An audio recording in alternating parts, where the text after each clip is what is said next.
Dominicains au Rwanda. Méditation de jeudi de la 15e semaine du temps ordinaire. Venez à moi, je vous procurerai le repos.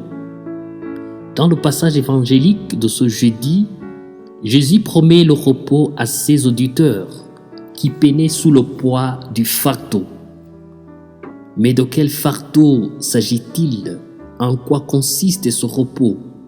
Comment savoir qu'on a besoin de ce repos?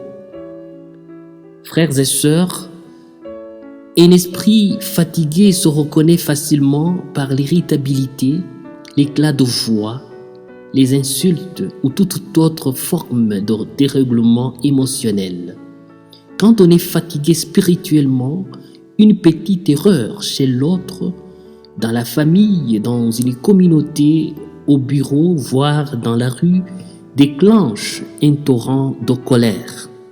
Quand on est spirituellement fatigué, les sentiments de peur, de doute, des moments d'embarras de choix et d'hésitation paralysent nos activités et nos décisions.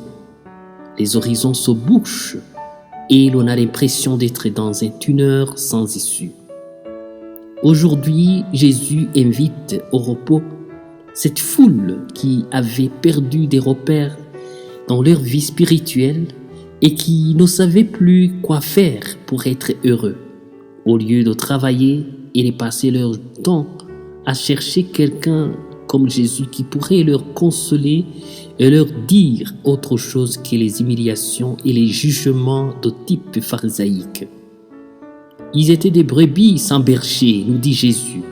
Ils étaient fatigués de la vie. Ils avaient besoin d'une voix de douceur et d'une attitude d'humilité pour retrouver encore l'énergie spirituelle pour aimer encore Dieu. Frères et sœurs, aujourd'hui, ces paroles de Jésus ont encore du sens dans notre vie.